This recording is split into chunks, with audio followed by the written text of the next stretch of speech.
Hello guys, नमस्ते। आज का हमारा टॉपिक है कर्टियस रिएक्शन। कर्टियस अभिक्रिया से कर्टियस रीअरेंजमेंट भी कहते हैं और ये मेनली प्राइमरी एमीन बनाने में, प्राइमरी एमीन के प्रिपरेशन में काम आती है। ध्यान रखना ये रिएक्शन बहुत इंपॉर्टेंट है। 3 स्टेप की रिएक्शन है। शुरुआत स्टेप में है, स्टार्टिंग इनिशिएटिव स्टेप है एसिल एजाइड। एसिल एजाइड थोड़ा सा हीट करेंगे, यहाँ से डी नाइट N2 का निष्कासन होगा, removal of N2 and formation of नाइट्रीन intermediate. यहाँ पर नाइट्रीन मध्यवर्ती बनता है। इसके बाद यहाँ पर नाइट्रीन मध्यवर्ती बनता है, उसका रीअरेंजमेंट होता है, पुनर्विन्यास जिसे बोलते हैं हम। और यहाँ बनता है आइसोसाइनेट बनेगा और आइसोसाइनेट का फिर हाइड्रोलाइसिस के द्वारा वाटर मॉलिक्यूल के साथ डीकम्पोजिशन हो जाएगा, CO2 रिमूव हो जाएगा यहाँ से और बनेगा प्राइमरी एमीन। ये जो रिएक्शन है हमारी कर्टियस रिएक्शन 3 स्टेप की रिएक्शन है, बहुत इंपॉर्टेंट रिएक्शन है। देखते हैं हम इस रिएक्शन को पूरी तरह से। कर्टियस रिएक्शन देखिए, एसिल एजाइड की बात करते हैं। स्टार्टिंग कहाँ से हो रही है? इसकी शुरुआत हो रही है एसिल एजाइड से। हम यहाँ पर R ले रहे हैं, RCON3, इसको बोलेंगे acyl azide. Acyl azide, acyl azide को स्टेप फर्स्ट में ध्यान रखना, हीट, इसको हीट देंगे और यहाँ पर रिमूव ऑफ N2, यहाँ पर नाइट्रोजन का रिमूव हो जाएगा और ये बनेगा नाइट्रीन इंटरमीडिएट। कौन बनेगा यहाँ पर? नाइट्रीन इंटरमीडिएट। यहाँ पर नाइट्रीन इंटरमीडिएट बनेगा, नाइट्रीन मध्यवर्ती बनेगा। अब ध्यान देना, नाइट्रीन मध्यवर्ती जो बना है, इंटरमीडिएट बना है, ये स्टेप सेकंड में, इसको कर्टियस रीअरेंजमेंट भी कह सकते हैं। तो यहाँ पर होगा रीअरेंजमेंट। स्टेप सेकंड में क्या हो जाएगा? रीअरेंजमेंट। रीअरेंजमेंट क्या होगा?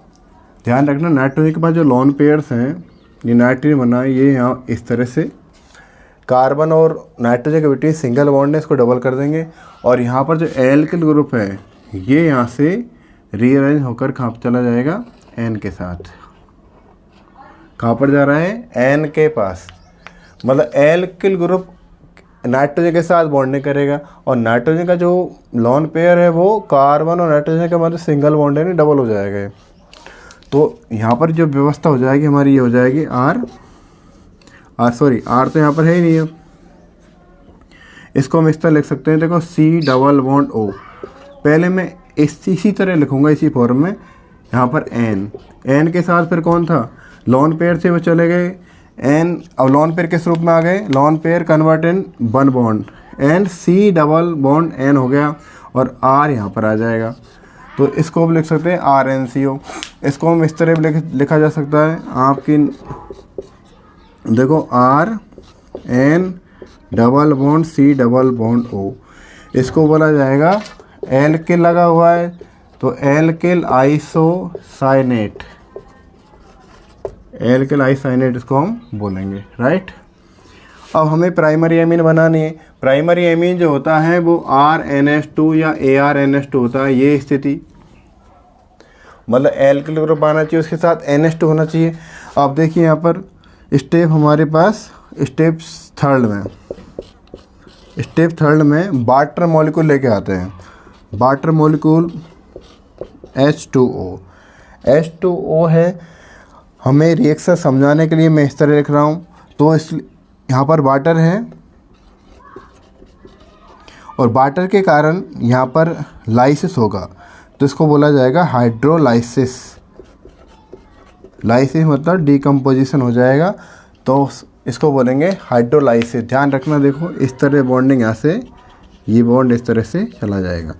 तो रिमूव ऑफ COO मतलब रिमूव ऑफ CO2, यहाँ से CO2 का रिमूव हो जाएगा, CO2 यहाँ निष्कासित हो जाएगी और यहाँ बन जाएगा R के साथ N के कितने बॉन्ड ब्रेक हो रहे हैं? यहाँ देखना, N के डबल बॉन्ड ब्रेक हो रहे हैं। यहाँ पर हाइड्रोजन कितनी ब्रेक हो रही है? यहाँ से there are 2 hydrogen attach with oxygen, तो यहाँ पर 2 हाइड्रोजन ऑक्सीजन के साथ अटैच थी, वो बॉन्ड ब्रेक हो रहा है यहाँ पर। कुल मिलाकर यहाँ पर स्थिति हो जाएगी RNHH। तो इसको मैं लिख सकते हैं RnH2। RnH2 is a 1 degree amine. RnH2 कौन है? 1 डिग्री एमीन। तो ध्यान रखना सीधी सी रिएक्शन है, ज़्यादा इसमें कुछ है नहीं है, और लेकिन महत्वपूर्ण स्कोर करवा सकती है आपका ये। इसमें एसिल एजाइड है, या R का मीन्स एल्किल हो सकता है। एल्किल में मेथिल, एथिल, प्रोपिल, ब्यूटिल कोई भी हो सकता है यहाँ पर। तो यहाँ पर कंडीशन ये है एसिल एजाइड, N2 यहाँ से निकाल दो, N3 है तो N रह जाएगा यहाँ पर, 2 नाइट्रोजन एटम निकले यहाँ से N2 के रूप में। तो कौन बनेगा? नाइट्रीन इंटरमीडिएट बनेगा। इसके बाद रीअरेंजमेंट होगा, RN के साथ बॉन्ड करेगा, और N का जो लॉन पेयर है वो N और C के मध्य डबल बॉन्ड हो जाएगा। तो ये बनेगा RnCO, एल्किल आइसोसाइनेट। यहाँ पर थर्ड स्टेप में वाटर मॉलिक्यूल के साथ रिएक्शन हो जाएगी, जिसे बोलेंगे हाइड्रोलाइसिस, और हाइड्रोलाइसिस रिएक्शन में CO2 रिमूव हो जाएगा और बनेगा प्राइमरी एमीन। तो ये थी कर्टियस रिएक्शन। बहुत शानदार रिएक्शन है, बहुत अच्छी रिएक्शन है। मैं समझता हूँ पसंद आई होगी, समझ में आई होगी, और समझ और पसंद आई फिर लाइक शेयर सब्सक्राइब जरूर करें।